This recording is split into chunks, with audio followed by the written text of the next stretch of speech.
Newsroom লাইভের শুরুতে যে খবরের দিকে নজর রাখবো, তমলুক সেখানে ভরা বাজারে সোনার দোকানে ডাকাতির ঘটনা। দোকান খোলার পরেই আগ্নেয়াস্ত্র নিয়ে হানা দেয় 3 দুষ্কৃতী। এক কর্মীকে বেঁধে রেখে লুটপাট চালায়, আর এরপর শূন্যে গুলি ছুড়তে ছুড়তে চম্পট। এই ঘটনার পর থেকে আতঙ্কে অন্য ব্যবসায়ীরা।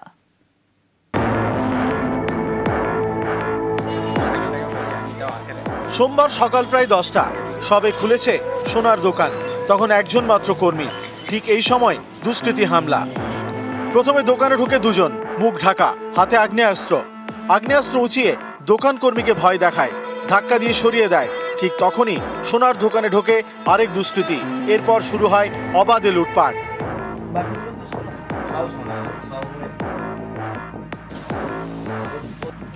পূর্ব মেদিনীপুরের তমলুক, এখান দিয়ে গিয়েছে মেচেদা হলদিয়া জাতীয় সড়ক। এই সড়কের পাশেই মিলনডঙ্গর বাজার। সোমবার সকালে এই বাজারেই সোনার দোকানে হানা দেয় 3 দুষ্কৃতী। তখন দোকানে ছিলেন একজন মাত্র কর্মী, তার হাত পা মুখ বেঁধে ফেলে। শুরু হয় লুটপাট, ভেঙে ফেলে লকার। অভিযোগ, সোনা, হীরের গয়না এবং নগদ টাকা নিয়ে চম্পট দেয় দুষ্কৃতীরা। দুজন প্রথমে ঢুকেছিল, একজন বন্দুক দেখিয়ে তারপর ওখান থেকে এখানে নিয়ে আসে, আসার পরে তারপরে আবার লাস্টে আবার একজন ঢুকেছিল। ক্যাশ ছিল আমাদের অনেকটাই, চলা ছিল, মানে ক্যাশ ছিল, সোনা ছিল প্রায় 500 টাকার মতন, আইটেম বানানো ছিল, আরও বন্ধকির জিনিসপত্র ছিল, সেগুলো নিয়ে গেছে। অর্ডারি মাল বানানো ছিল, সেগুলো নিয়ে গেছে। মিলননগর বাজার জনবহুল এলাকা। অ্যাকচুয়ালি সকাল 9টার সময় চুরি হওয়া মানে আমরা তো এলাকার মানুষের তো ভয়ভীতি হবে। তারপরে অ্যাকচুয়ালি রোড থাকতে অনেকটা ভিতরের দোকান, ভিতরে মানে চুরি হওয়া মানে এটা তো আতঙ্কের ব্যাপার। কিছু পরিকল্পনা কেউ তো আছে, সন্দেহ হতেই পারে এটা। সোনার দোকানে লুটপাটের পর জাতীয় সড়ক দিয়ে হেঁটে যায় 3 দুষ্কৃতী। তখন তারা শূন্যে গুলি চালায় বলে দাবি প্রত্যক্ষদর্শীদের। পুলিশের সন্দেহ, লুটের আগে রেকি করে দুষ্কৃতীরা, তারপর ছক কষে হানা। তাদের খোঁজ শুরু করেছে পুলিশ। আমরা ফুটেজগুলো ভেরিফাই করে আমরা দেখছি কোন দিকে এরা বেরিয়েছে। আর ফার্দার আমরা এরকম যে ক্রিমিনালরা আছে তাদের সাথে আমরা ম্যাচ করে দেখছি যে এরা কোথাকার ক্রিমিনাল হতে পারে। তো আমাদের তদন্ত যা শুরু হয়েছে। তমলুক থেকে ক্যামেরায় সর্বানন্দ মিশ্রের সঙ্গে সুজিত ভৌমিক, নিউজ 18 বাংলা। বীরভূমের রামপুরহাটে ছাত্রী খুনের ঘটনায় তুমুল শোরগোল, আর এরই মধ্যে মুখ খুলল রামপুরহাটে আরও এক ছাত্রী। শ্লীলতাহানির অভিযোগ স্কুলের শিক্ষকের বিরুদ্ধে, তাকে গ্রেফতার করেছে পুলিশ।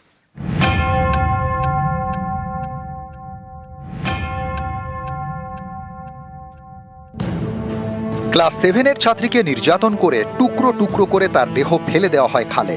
এই ঘটনায় ছাত্রীর স্কুলের শিক্ষককে গ্রেপ্তার করেছে পুলিশ। বীরভূমের রামপুরহাটের এই নৃশংস ঘটনা ঘিরে জোর শোরগোল। এরই মাঝে এবার মুখ খুলল রামপুরহাটেরই আরেক স্কুল ছাত্রী। তারও অভিযোগ স্কুলেরই শিক্ষকের বিরুদ্ধে।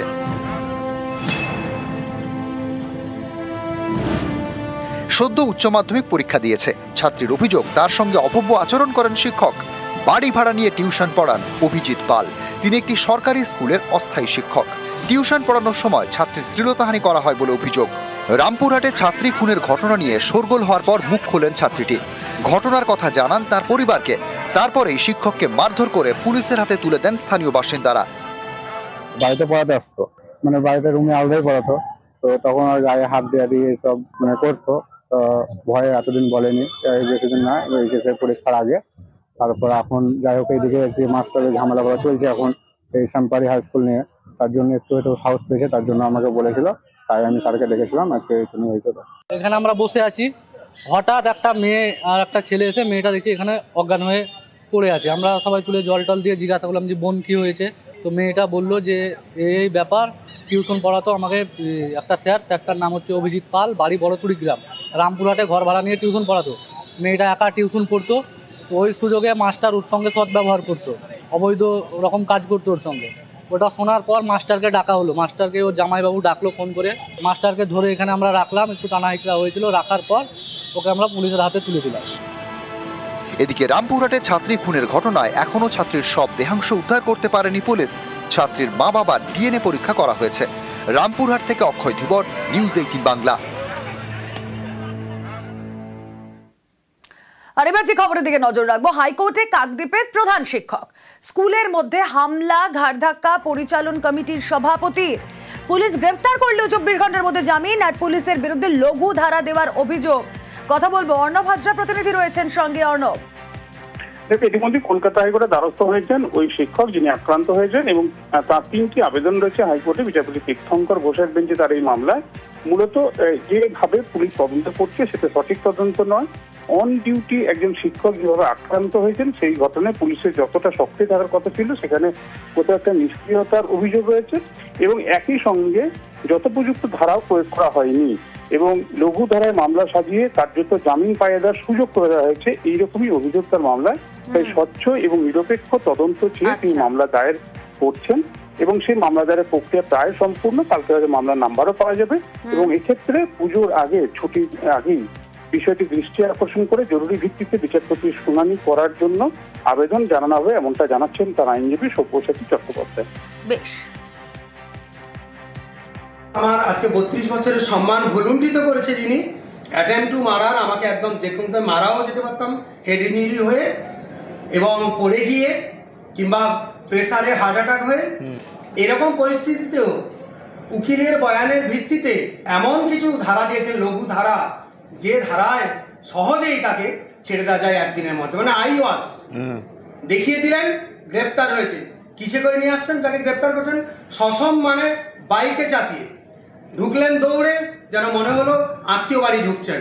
তারপর দিন দেখা গেল কি রিলিজড হয়ে গেলেন। জিনিসটিতে আমি অত্যন্ত মর্মাহত, এই জন্য আমি বিচার চাইতে এসেছি। আর এদিকে দেখুন, রাধুনির হাতে কামড় শিক্ষিকার, স্কুলে বেনজির ছবি। হাওড়ার স্কুলে শিক্ষিকা রাধুনির ব্যাপক মারামারি, সামান্য রান্না নিয়ে তাদের বিবাদ। স্কুলে তালা ঝুলিয়ে পালালেন শিক্ষিকা। জগৎবল্লভপুরে প্রাইমারি স্কুলের এই ঘটনা। বন্ধ স্কুল, শিখে পড়াশোনা। অভিযুক্ত শিক্ষিকা মিতালি সিনহা, তিনি পলাতক।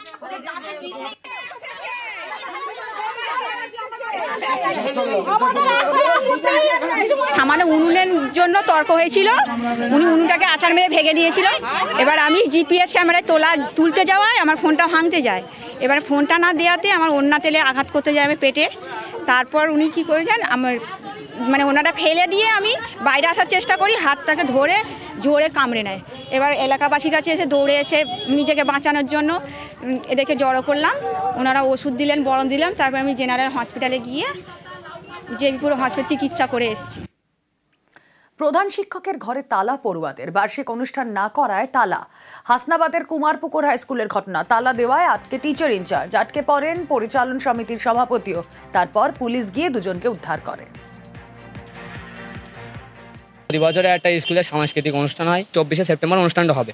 আজকে 22শে সেপ্টেম্বর, সেই অনুষ্ঠানে কোনো ভাবভঙ্গি নেই। আর বলতে যাচ্ছে ডাইরেক্ট স্যারেরা বলতে যাচ্ছে, প্রেসিডেন্ট সাহেব বলতে যাচ্ছে যে অনুষ্ঠানটা হবে না। হেড স্যার বলছে প্রেসিডেন্ট সাহেব সই করেনি, প্রেসিডেন্ট সাহেব বলছে হেড স্যারের দায়িত্ব। এনারা দুজনের দেখাচ্ছে আমাদের। আমরা কি করবো এখন? আমাদের স্কুলে যে কোনো একটা বিষয় নিয়ে সেই জন্য আমরা তালাটা মেরেছি। প্রথম কথা, যে কোনো স্কুলে একটা বিষয় নিয়ে আমরা যদি হেড স্যারের কাছে যাই, হেড স্যার প্রেসিডেন্টকে দেখাই, প্রেসিডেন্ট হেড স্যারকে দেখায়, এরা দুজনকে দেখায়। দুজনে এক জায়গায় হয় না, সামনাসামনি কখনো পাই না আমরা চাচ্ছি আমাদের যে অনুষ্ঠানের ডেটটা 24 তারিখে ছিল, ওই দিনে ডেট হবে। এবার সেটা কিভাবে করাবে, স্যারেদের দায়িত্ব, স্যারেরা বুঝুক। আমরা ও বিষয়ে মাথা দেবো। বাচ্চাদের একটা অনুষ্ঠান প্রতি বছর নেওয়া হয়, বার্ষিক সাংস্কৃতিক অনুষ্ঠান। তো একটা ডেট ফিক্স ছিল 24 তারিখ। ইভেন এমসির যে মিটিং অর্গানাইজ, সেটাও আমি করেছিলাম 4 তারিখ। কিন্তু সেই মিটিংটা উনি ক্যান্সেল করেন।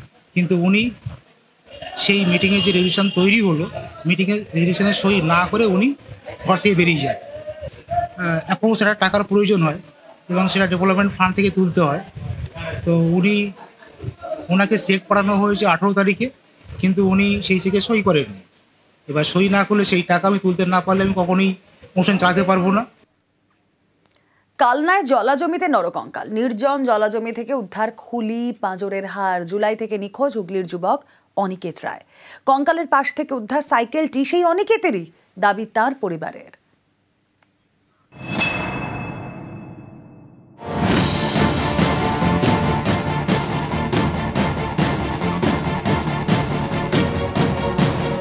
জলাজমিতে নরকঙ্কাল। চাঞ্চল্য পূর্ব বর্ধমানের কালনার রাজবংশী পাড়ায় রবিবার নির্জনে জলাজমিতে বাঁশ কাটতে যান স্থানীয় এক বাসিন্দা। হঠাৎ দেখেন সেখানে ছড়িয়ে ছিটিয়ে পড়ে রয়েছে নরকঙ্কাল, পাশেই একটি সাইকেল। এটা আমরা দুপুরবেলা দেখেছি। এখানে এই বাঁশের কঞ্চি নিতে আসা হয়েছিল, এসে দেখা গেল যে ওখানে এটা মানুষের মাথা। তারপরে ওইদিকে গিয়ে দেখি ওখানে সাইকেলটা পড়ে রয়েছে, পিঠের এই শীত দাঁড়াটা ওইখানটা পড়েছিল, শুধু তো হাড়গুলো, তো আর তো কিছু পাওয়া যায়নি, কোনো পচা গন্ধ বের না না না।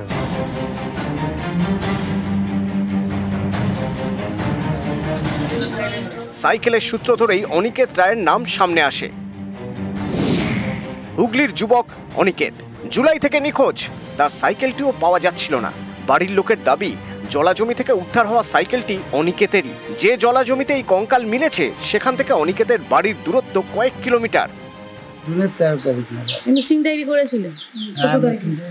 প্রথম শুনলাম তো সাইকেলটা লাইনের পাশে পাওয়া গেছে, ওর সঙ্গে একটা টেলিফোন আর কি, কঙ্কাল ধরনের। বডিটা ঠিক না, সাইকেলটা কনফার্ম আমাদের, তাই থেকে মনে হচ্ছে বডিটা আমাদের।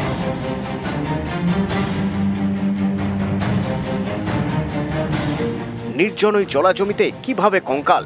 এই কঙ্কাল কি নিখোঁজ অনিকেতেরই? দেহ পচে কঙ্কাল হয়ে গেল অথচ কেউ টেরও পেল না। এরকমই নানা প্রশ্নের উত্তর খুঁজছে পুলিশ। কালনা থেকে নবকুমার রায়, নিউজ 18 বাংলা। কুলটিতে জমির মালিকানা নিয়ে বচসা। নিয়ামতপুরে সরকারি বোর্ড লাগাতে গিয়ে ব্যাপক উত্তেজনা, বিক্ষোভের মুখে সরকারি আধিকারিকরা। নিয়ামতপুরের কুমারডিহায় 42 শতক সরকারি জমি, আর সেই জমির মালিকানা নিয়ে আগেও বিবাদ, বিক্ষোভ। কথা বলবো, প্রতিনিধি অর্পণ রয়েছেন সঙ্গে। অর্পণ, কুলটি থানার অন্তর্গত যে নিয়ামতপুর রয়েছে সেখানে কিন্তু সরকারি জমিতে কিন্তু বোর্ড লাগাতে যায় সরকারি আধিকারিকরা।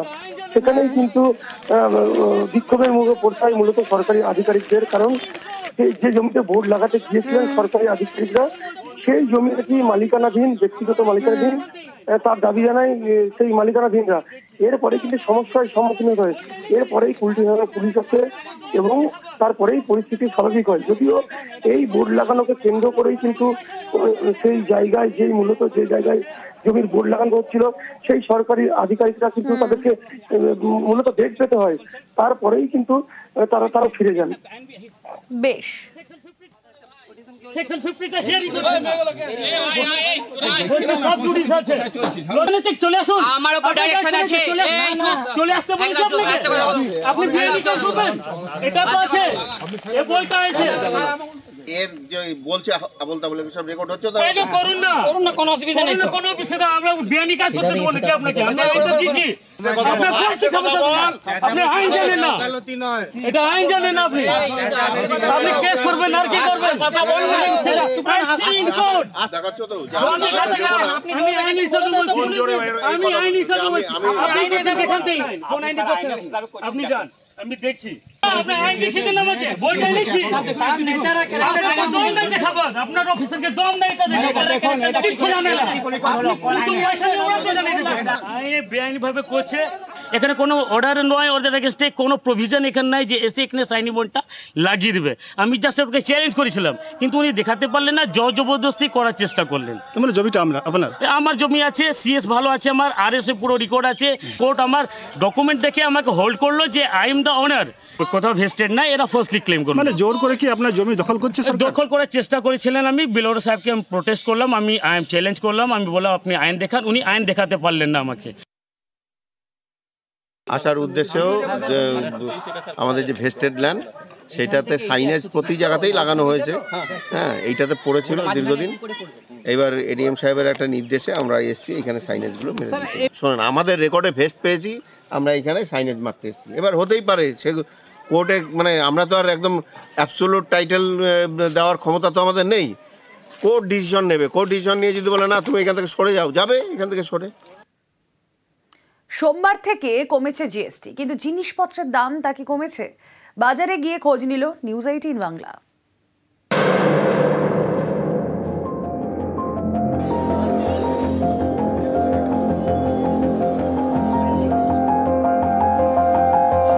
না, কিচ্ছু কমেনি, আজই সেম আছে। অ্যাকচুয়ালি অ্যাকর্ডিং টু জিএসটি কমার কথা, বাট স্টিল কিছুই কমেনি, সেম দামে আমরা পাচ্ছি এখনো। সোমবার থেকে নতুন হারে জিএসটি কার্যকর হয়েছে। এখন থেকে জিএসটিতে দুটি স্তর, 5 এবং 18%, 12 এবং 28% কাঠামো বাতিল করেছে কেন্দ্র। নিত্য প্রয়োজনীয় বহু জিনিসের জিএসটি কমেছে, ফলে সেগুলির দাম কমার কথা, কিন্তু বাজার ঘুরে দেখা যাচ্ছে অন্য ছবি। দুধ, ছানা, পনিরে 5% জিএসটি ছিল, তা তুলে নেওয়া হয়েছে। ফলে এই পণ্যে আর কোনো জিএসটি দিতে হবে না। তারপরেও বহু দোকানে দুধ, পনিরের জন্য দিতে হচ্ছে পুরনো দাম। একই তো নিচ্ছি আজকে থেকে তো কমার কথা ছিল, তো কমেনি তো দেখছি, একই তো দাম নিল সেই 52 টাকা করে আগে যেমন ছিল। হ্যাঁ, আগে যা ছিল তাই নিচ্ছে কি? তাই তো নিচ্ছি। अभी तो नहीं मिला है, अभी लिए हैं दूध लिए हैं, दही लिए हैं, नहीं सेम दाम है अभी तक सेम दाम। Toothpaste, brush, powder, shaving cream, সাবানে জিএসটি এখন কমে 5%, কিন্তু অনেক দোকানেই বিক্রি হচ্ছে পুরনো দামে। 18% জিএসটিতে পুরনো যে জিএসটি সেই হারেই দাম রয়েছে, যেমন হেয়ার অয়েল, অন্যদিকে শ্যাম্পু এবং সাবান এবং একই সঙ্গে টুথপেস্ট সেই একই দাম, অর্থাৎ 18% জিএসটিতে যে দাম ছিল সেই দামই কিন্তু রয়েছে। নতুন করে কোনো নতুন ট্যাগের দিয়ে নতুন দাম, অর্থাৎ 5% যে জিএসটি হওয়ার কথা সেই দাম কিন্তু এখনো পর্যন্ত এই সমস্ত দৈনন্দিন জিনিসপত্রে এখনো পর্যন্ত রাখা হয়নি। একই দামই নিচ্ছি, কিছু কমেনি দাম না। কি বুঝতে পারছেন? ওই কি করে বুঝবো, আমরা তো বুঝতেই পারছি না কেন সেম দাম নিচ্ছে। আজ থেকে তো কমার কথা, কিন্তু আমি যে ওষুধ কিনলাম, তারপরে ঘি কিনেছি, আরও কার্ড কিনেছি, আরও 2-4টা জিনিস কিনে দেখলাম যে কোনো চেঞ্জ নেই, যা প্রাইস আছে সেটাই চলছে। কিন্তু আজ থেকে তো কমার কথা, কিন্তু আমি কোনো কিছু চেঞ্জ দেখতে পাচ্ছি না কোনো প্রাইস। যতক্ষণ না আমাদের কাছে নতুন মাল কি রেটে আসছে ততক্ষণ আমরা কিন্তু বলতে পারবো না যে আমরা কতটা উপকৃত হলাম। এবারে দেখা যাক নতুন প্রোডাক্ট কোম্পানিরা আসুক, কোম্পানিরা যখন নতুন প্রোডাক্ট নিয়ে আসবে তার কতটা দাম কমলো, ক্রেতাদের কাছে কতটা তারা সুফল পাবে, কারণ ক্রেতারা সুফল পেলেই আমরা সুফল পাবো। না, আগে যে দামে কিনতাম সেম দামই আছে, কোনো রকম পরিবর্তন আমি পাইনি। না, তাও জানি না কি কমেছে বেড়েছে, কিন্তু আমি যে রেটে কিনতাম বিগত 6 মাস ধরে সেই রেটেই নেওয়া হয়েছে। জিএসটি কমায় দাম কমেছে ওষুধের। 33টি জীবনদায়ী ওষুধের ওপর থেকে জিএসটি তুলে নেওয়া হয়েছে। এছাড়াও একাধিক ওষুধ, চিকিৎসা সরঞ্জাম, থার্মোমিটারের দাম 5% জিএসটির আওতায় নিয়ে আসা হয়েছে। বেটাডাইন অত্যন্ত সাধারণ ওষুধ, যে গার্গেল করার যে এই ওষুধ, সেটা 334 টাকা এমআরপি এই বেটাডাইনের, সেটা এখন দাঁড়াচ্ছে এই জিএসটি কমে যাওয়ার ফলে 313 টাকা, অর্থাৎ 21 টাকা এমআরপিতে দাম কমলো। যেটা 30 টাকা ছিল ওটা প্রায় আপনি ওই 28-29 এরকম ধরুন। মানে জিএসটিটা আপনারা 5% আজকে থেকেই নিচ্ছেন? হ্যাঁ হ্যাঁ হ্যাঁ। সুবিধা অনেক, আমরা একটু সস্তায় যদি ওষুধটা, জীবনদায়ী ওষুধটা পেতে পারি, এটা আমাদেরই লাভ। নিউজ 18 বাংলা। আর জিএসটি সংস্কার নিয়ে ফের কেন্দ্রকে তোপ রাজ্যের মুখ্যমন্ত্রী। রাজ্যের উদ্যোগে করমুক্তি বলে দাবি, কেন্দ্রের কৃতিত্ব নেই, নিশানা মমতা বন্দ্যোপাধ্যায়। স্বাস্থ্য ও জীবন বীমায় জিএসটি প্রত্যাহারে কেন্দ্রীয় অর্থমন্ত্রীকে চিঠি দেওয়ার পরই সংস্কার দাবি মমতার। সেন্ট্রাল গভর্নমেন্টের কোনো ক্রেডিট নেই। আমি এটা প্রথম দাবি করেছিলাম চিঠি লিখে যে ইন্স্যুরেন্স থেকে জিএসটি তুলে নেওয়া উচিত, এবং আপনারা জানেন সেন্ট্রাল গভর্নমেন্টের 1 পয়সাও এর জন্য খরচ হয়নি। সব টাকাটা গেছে রাজ্য সরকারের কোষাগার থেকে। ক্রেডিট নিচ্ছে একজন আর আত্মনির্ভরতার কথা বলছেন, টাকাটা দেবেন তো? এটা হয়েছে, আমি খুশি, মানুষ সুযোগ পাচ্ছেন, কিন্তু করেছি আমরা 20,000 কোটি টাকার। এর জন্য রেভিনিউ লস হবে। ডাবল ইঞ্জিন সরকার তো টাকা পাবে ঘুরিয়ে, এটা আমাদের জিএসটি থেকে কাটা হয়েছে, এটা মাথায় রাখবেন। জিএসটি সংস্কার নিয়ে কেন্দ্রের বিজেপি সরকারকে নিশানা অভিষেক বন্দ্যোপাধ্যায়ের। এতদিন করচাপে অর্থনীতির ক্ষতি হয়েছে বলে নিশানা, বাধ্য হয়ে জিএসটি কমাতে হচ্ছে কেন্দ্রকে তোপ তৃণমূল সাংসদের। এনআরসির কথা বলেছে, কোনো অ্যাকাউন্টেবিলিটি নেই। বিজেপি নোটবন্দির কথা বলেছে, নোটবন্দি ব্যর্থ, কোনো অ্যাকাউন্টেবিলিটি নেই। বিজেপি কৃষি আইনের কথা বলেছিল, 750 গরিব কৃষক আত্মহত্যা করেছে, কোনো অ্যাকাউন্টেবিলিটি নেই। অপারেশন সিঁদুরের সময় বলেছিল blood and water cannot flow together. তাহলে আজকে পাকিস্তানের সাথে ভারত ক্রিকেট ম্যাচ খেলবে কেন? এই জিএসটি আমি ঘোষণা করে দিলাম, কোনো বাস্তবায়ন নেই, তার কারণ অ্যাকাউন্টেবিলিটি নেই। ক্ষমতা ভোগ করছে অ্যাকাউন্টেবিলিটি ছাড়া। 10 বছরে আপনি বাংলার থেকে জিএসটি, ইনকাম ট্যাক্স, অমুক ট্যাক্স, তমুক ট্যাক্স এর মাধ্যমে বাংলা থেকে কত টাকা নিয়ে গেছেন, আর তার পরিবর্তে বাংলায় টাকায় কত টাকা দিয়েছে। আমি তো বাজেটে বলতে গিয়ে বলেছি বডি অয়েল থেকে শুরু করে রান্নায় সর্ষের তেল থেকে শুরু করে শ্যাম্পু থেকে শুরু করে বিস্কুট থেকে শুরু করে আটা থেকে শুরু করে কিসে জিএসটি নেই? তো ট্যাক্স করে অর্থনীতির 12টা বাজিয়ে দিয়েছে। মানুষ এদেরকে বেগ দিয়েছে, এখন উপায় নেই, জিএসটি কমাতে হচ্ছে। আমি আপনাদের বলছি এই জিএসটি আরো কমবে। জিএসটি সংস্কারের দাম কমেছে জীবনদায়ী ওষুধ থেকে বহু সামগ্রীর। পুজোর আগে মোদির উপহার বলে মন্তব্য বিজেপি রাজ্য সভাপতি শ্রমিক ভট্টাচার্যের। একদম ছোট মুদিখানার দোকান থেকে শুরু করে টু হুইলার পর্যন্ত সমস্ত জায়গাতেই মানুষ স্বতঃস্ফূর্তভাবে প্রধানমন্ত্রীকে অভিনন্দন জানাচ্ছেন, মানুষ খুশি। জীবনদায়ী ওষুধ থেকে শুরু করে ক্যান্সারের ওষুধ পর্যন্ত সমস্ত ক্ষেত্রে আজকের জিনিসপত্রের দাম কমেছে। অর্থাৎ এবারের দুর্গাপুজোয় এটাই প্রধানমন্ত্রীর সবচেয়ে বড় উপহার। আমরা যারা বিজেপির সাংসদ আছি রাজ্যসভায় বা লোকসভায়, প্রত্যেকের নির্বাচনী কেন্দ্রে 22 তারিখ থেকে 27 তারিখ পর্যন্ত সকালে 1 ঘন্টা এবং বিকেলে 1 ঘন্টা আমরা এই প্রচার অভিযানে সামিল হব। জিএসটি সংস্কারে অর্থনীতি শক্তিশালী হবে, প্রতিক্রিয়া রাজ্যপাল সিভি আনন্দ বোসের। জিএসটি সংস্কার আমাদের অর্থনীতিকে শক্তিশালী করবে। জিএসটি সংস্কারের ফলে বাংলা এমন একটা রাজ্য হবে যা ব্যাপকভাবে উপকৃত হবে। আমি বাংলার মানুষের জন্য পুজোর উপহার হিসাবে দেখছি। আত্মনির্ভর বাংলা মাধ্যমে আত্মনির্ভর ভারত একটি জীবন্ত বাস্তবে পরিণত হয়েছে।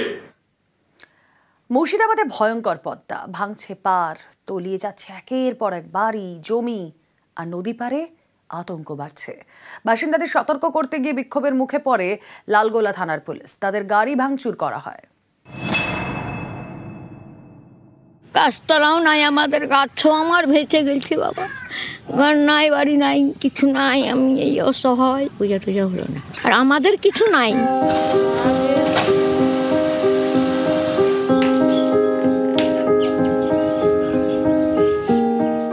ফুঁসছে পদ্মা, প্রতিদিন একটু করে ভাঙছে পাড়, তলিয়ে যাচ্ছে বাড়ি।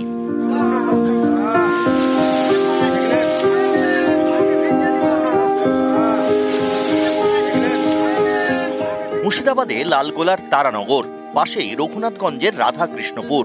গা ঘেঁষে বয়ে গিয়েছে পদ্মা। গত কয়েকদিনের বৃষ্টিতে পদ্মা এখন টইটুম্বুর। এখানেই ভয়ঙ্কর ভাঙন।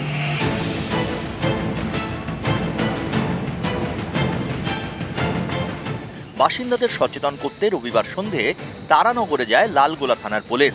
অভিযোগ, তখন পরিস্থিতি গরম হয়ে ওঠে। পুলিশের সামনে ক্ষোভ উগরে দেয় স্থানীয়দের একাংশ। শুরু হয় বচসা, ধাক্কাধাক্কি, পুলিশের গাড়ি ভাঙচুর করা হয়।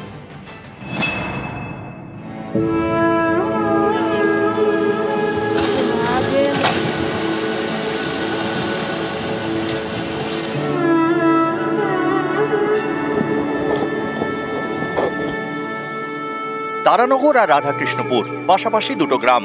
ভাঙনে জেরবার, কারো বাড়ি তলিয়ে গিয়েছে, কারো আবার জমিটাই নেই, চলে গিয়েছে পদ্মায়। কারো বাড়ি আবার নদী থেকে 1 ফুট।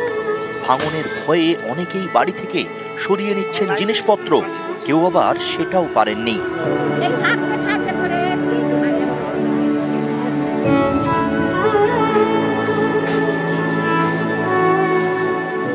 আমাদেরকে যাহাই জায়গা তাও নাই, কিছু তাও জায়গা দাও বাবা। গাছতলাও নাই আমাদের, গাছও আমার ভেসে গেছে বাবা। ঘর নাই, বাড়ি নাই, কিছু নাই। আমি এই অসহায়। হচ্ছে থানে থানে পূজা হচ্ছে, আর আমাদের তার হলো না, আর আমাদের কিছু নাই। গরিব মানুষ তো আমাদের কিছু নাই বাবা। জমি জায়গা নাই বাবা, কিছু নাই। সব পদ্মায় চলে গেল। থাকার ব্যবস্থা তাহলে খুব ভালো হতো বাবুটা।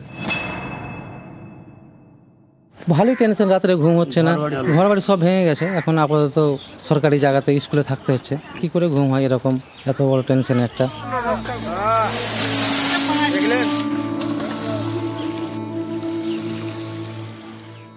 ফরহাদ হোসেন এবং কেদারনাথ প্রামাণিকের সঙ্গে প্রণব বন্দ্যোপাধ্যায়, নিউজ 18 বাংলা।